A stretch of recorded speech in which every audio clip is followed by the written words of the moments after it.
Assalamualaikum warahmatullahi wabarakatuh.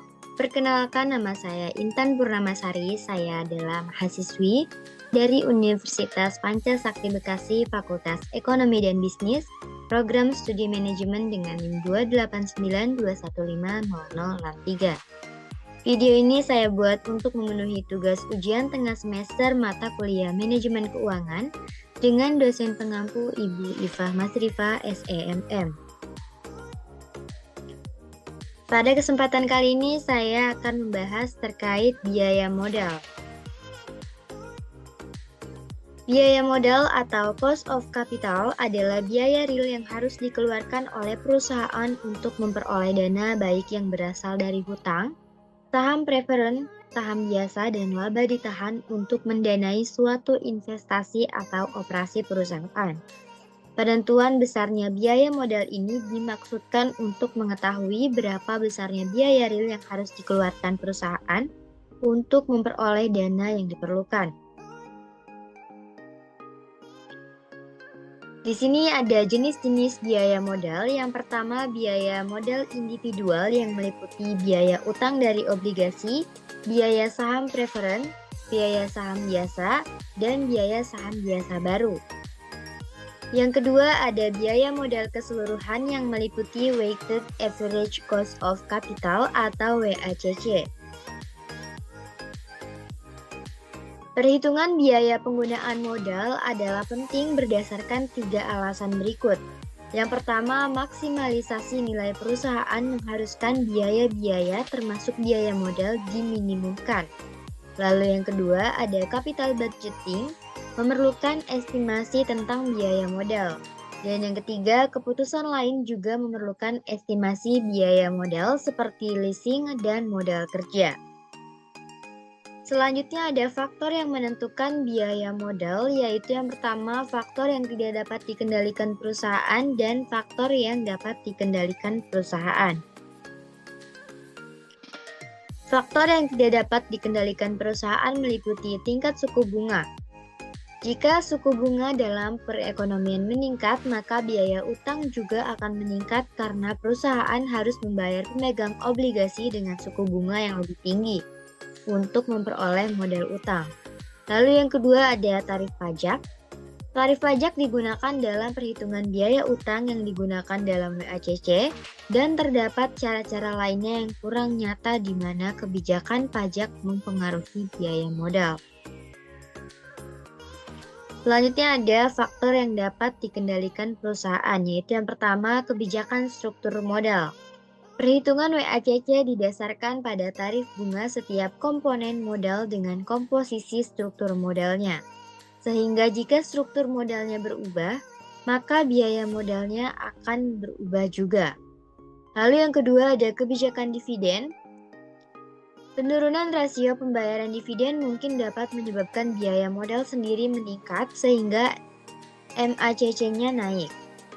Lalu yang ketiga ada kebijakan investasi. Akibat dari kebijakan investasi akan membawa dampak yang berisiko. Besar kecilnya risiko inilah yang akan mempengaruhi biaya modal. Lalu ada asumsi-asumsi terkait model biaya modal. Yang pertama ada risiko bisnis bersifat konstan. Risiko bisnis merupakan potensi tingkat perubahan return atas suatu investasi. Tingkat risiko bisnis dalam suatu perusahaan ditentukan dengan kebijakan manajemen investasi. Lalu yang kedua ada biaya modal merupakan suatu kriteria investasi yang hanya tepat untuk suatu investasi yang memiliki risiko bisnis setingkat dengan aktiva-aktiva yang telah ada. Lalu yang ketiga, risiko keuangan bersifat konstan. Maksudnya adalah risiko keuangan didefinisikan sebagai peningkatan variasi return atas saham umum karena bertambahnya pemanfaatan sumber pembiayaan hutang dan saham istimewa. Biaya modal dari sumber individual merupakan fungsi dari struktur keuangan berjalan. Lalu yang terakhir ada kebijakan dividen bersifat konstan, maksudnya adalah asumsi ini diperlukan dalam menaksir biaya modal yang berkenaan dengan kebijakan dividen perusahaan. Asumsi ini menyatakan bahwa rasio pembayaran dividen atau dividen laba bersih juga konstan. Selanjutnya ada biaya modal utang atau cost of debit. Penggunaan utang sebagai modal menurunkan laba atau penghasilan yang dikenai pajak karena bunga yang harus dibayar. Karena itu, penggunaan utang dapat mengurangi pajak yang dibayar. Rumus yang dapat digunakan adalah KD sama dengan KB dikali 1 dikurang pajak. Keterangannya adalah KD sama dengan biaya utang setelah pajak, KB sama dengan biaya utang sebelum pajak, dan tax atau tax rate yaitu tingkat pajak. Contoh soalnya yaitu PT ABC mengajukan pinjaman ke Bank ABC dengan tingkat bunga per tahun adalah 10%. Tingkat pajak adalah 40%. Hitung besarnya biaya utang bank. Di sini kita dapat mengetahui bahwa KB atau biaya sebelum pajaknya itu sebesar 10% atau didesimalkan menjadi 0,10 dan pajaknya sebesar 40% sama dengan 0,4. Lalu kita substitusikan saja ke rumusnya yaitu KD sama dengan KB dikali 1 dikurang tax sama dengan 0,10 dikali 1 dikurang 0,4. Maka hasilnya adalah 0,06 sama dengan 6%. Jadi besarnya biaya utang bank ialah 6%. Selanjutnya biaya utang obligasi. Biaya hutang dapat didefinisikan sebagai bagian yang harus diterima dari suatu investasi agar tingkat hasil minimum para kreditor terpenuhi. Jika perusahaan menggunakan obligasi sebagai sarana untuk memperoleh dana dari hutang jangka panjang, maka biaya hutang adalah sama dengan KD atau YTM, yaitu tingkat keuntungan yang dinikmati oleh pemegang atau pembeli obligasi. Biaya hutang obligasi dapat kita gunakan rumus KB sama dengan bunga tahunan ditambah nilai nominal atau nilai jatuh tempo dikurang nilai pasar obligasi dibagi umur obligasi per nilai nominal atau nilai jatuh tempo ditambah nilai pasar obligasi dibagi 2. Contoh soalnya di sini ada PT Maju Terus memperoleh dana dengan menjual obligasi dengan nominal Rp25 juta dengan umur 5 tahun.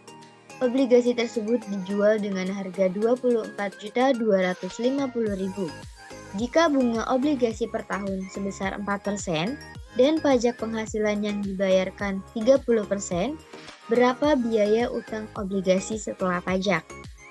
Di sini kita dapat mengetahui bahwa INT sama dengan 1 juta, MV sama dengan 25 juta, PV sama dengan 24.250.000, N sama dengan 5, dan tax sama dengan 0,3. Langsung kita masukkan saja ke dalam rumusnya yaitu KB sama dengan INT ditambah MV dikurang PV per N dibagi MV ditambah PV dibagi 2.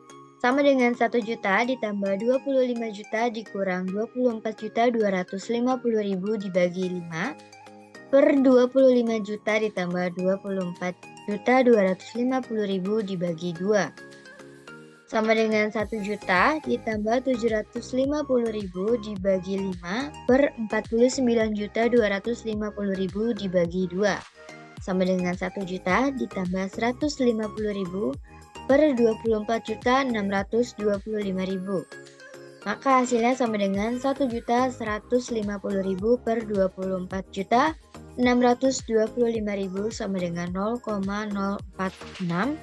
Atau kita buat jadi persen sama dengan 4,6%. Lalu kita hitung biaya setelah pajaknya. KD sama dengan KB dikali 1 dikurang tax sama dengan 0,046 dikali 1 dikurang 0,3 sama dengan 0,046 dikali 0,7. Maka hasilnya adalah 0,0322 atau 3,22%. Jadi biaya utang obligasi tersebut adalah 3,22%. Selanjutnya ada biaya saham preferen atau cost of preferred stock. Biaya saham preferen adalah sama dengan tingkat keuntungan yang dinikmati pembeli saham preferen. Biaya penggunaan dana dari penjualan saham preferen atau cost of preferred stock dihitung dengan membagikan dividen per lembar saham preferen atau DP dengan harga neto atau net price yang diperoleh dari penjualan saham preferen per lembarnya. Biaya saham preferen dapat kita rumuskan sama dengan KP sama dengan DP per PN, yang dimana KP adalah biaya saham preferen, DP sama dengan dividen saham preferen tahunan, dan PN atau PNET sama dengan harga saham preferen saat penjualan dikurangi biaya penerbitan atau flotation cost jika ada. PN atau PNET ini juga dapat didefinisikan sebagai penerimaan kas bersih. Contoh soalnya adalah suatu perusahaan mengeluarkan saham preferen yang baru dengan nilai nominal Rp10.000 per lembar dan dividen sebesar Rp600. Penjualan neto saham tersebut sebesar Rp9.000 per lembarnya. Maka berapa biaya modal saham preferen atau cost of preferred stock? Di sini kita dapat mengetahui bahwa DP-nya sama dengan 600 dan PN atau PNET-nya sama dengan 9.000. Maka langsung kita substitusikan saja ke dalam rumusnya, yaitu KP sama dengan DP per PN sama dengan 600 per 9.000 sama dengan 6,67%. Jadi biaya saham preferen tersebut adalah 6,67%. Nah, jika ada biaya penerbitan atau flotation cost, maka biaya modal saham preferen dihitung atas dasar penerimaan kas bersih yang diterima atau PNET. Berikutnya ada biaya modal saham biasa atau cost of common stock, merupakan biaya yang dikeluarkan perusahaan yang memperoleh dana dengan menjual saham biasa atau menggunakan laba ditahan untuk investasi. Dan dapat kita rumuskan menjadi KC sama dengan D1 per P0 ditambah G, yang dimana KC itu adalah biaya saham biasa, D1 adalah dividen yang diharapkan pada akhir tahun pertama, P0 adalah harga jual saham biasa, dan G adalah pertumbuhan dividen saham per tahun atau growth. Contoh soalnya yaitu PT Kencana mengeluarkan saham biasa yang laku dijual Rp4.000 per lembar. Dividen direncanakan akan dibayar sebesar Rp160 per lembar dengan pertumbuhan growth atau dividen sebesar 8% per tahun. Hitung biaya saham biasa tersebut. Di sini kita dapat mengetahui D1-nya sama dengan 160 dan G-nya sebesar 8% serta P0 sama dengan 4.000. Maka langsung kita masukkan saja ke dalam rumusnya, yaitu KC sama dengan D1 ditambah G per P0 sama dengan 160 ditambah 8% per 4.000 sama dengan 12%. Jadi biaya saham biasa tersebut adalah 12%. Selanjutnya ada biaya modal saham biasa baru atau cost of new common stock. Biaya saham biasa baru merupakan biaya yang dikeluarkan oleh perusahaan untuk memperoleh dana dengan menjual saham biasa baru. Biaya saham biasa baru biasanya lebih tinggi dari biaya saham biasa, karena penjualan saham baru memerlukan biaya emisi atau flotation cost. Biaya emisi akan mengurangi penerimaan perusahaan dari penjualan saham. Biaya modal saham biasa baru ini dapat kita rumuskan menjadi KC sama dengan D1 per P0 dikali 1 dikurang F ditambah G. Dengan keterangan KC sama dengan biaya saham biasa baru, D1 sama dengan dividen yang diharapkan pada akhir tahun pertama, P0 sama dengan harga jual saham biasa baru, G sama dengan pertumbuhan dividen saham per tahun atau growth, dan F sama dengan flotation cost.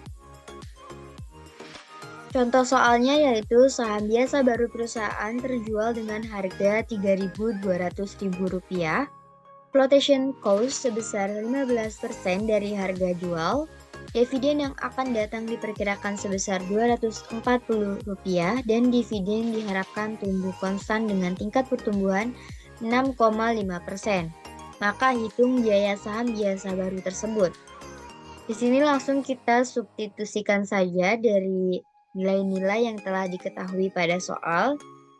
KC sama dengan D1 per P0 dikali 1 dikurang F ditambah G.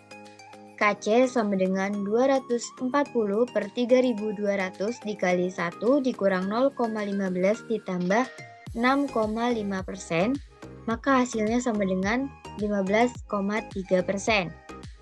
Jadi biaya saham biasa baru tersebut adalah sebesar 15,3%. Berikutnya ada biaya modal keseluruhan. Biaya modal keseluruhan merupakan biaya modal yang memperhitungkan seluruh biaya atas modal yang digunakan oleh perusahaan. Karena biaya modal dari masing-masing sumber dana berbeda, maka menetapkan biaya modal perusahaan secara keseluruhan dihitung dengan WACC atau Weighted Average Cost of Capital atau biaya modal rata-rata tertimbang. Dengan rumusnya yaitu WACC sama dengan WD dikali KB dikali 1 dikurang tax ditambah WP dikali KP ditambah WC dikali KC.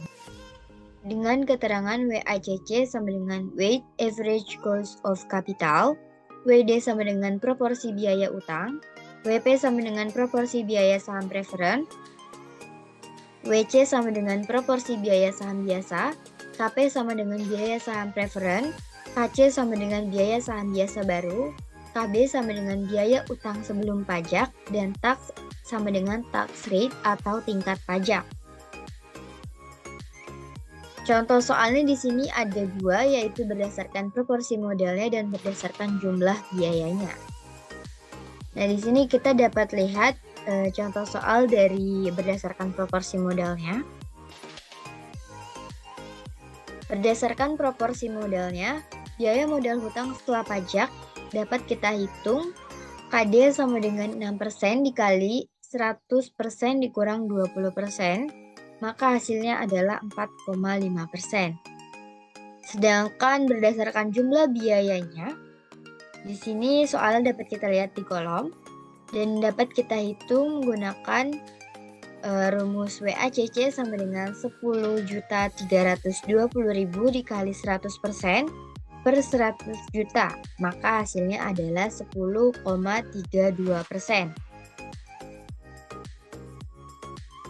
Kesimpulan yang dapat saya ambil dari materi biaya modal ini adalah biaya modal dapat dihitung berdasarkan biaya untuk masing-masing sumber dana atau disebut biaya modal individual. Biaya modal individual dihitung tiap jenis modal, namun apabila perusahaan menggunakan beberapa sumber modal, maka biaya modal yang dihitung adalah biaya modal rata-rata tertimbang atau Weighted Average Cost of Capital atau WACC dari seluruh modal yang digunakan. Berikut ini ada beberapa sumber atau referensi yang saya ambil untuk menjelaskan terkait materi biaya modal.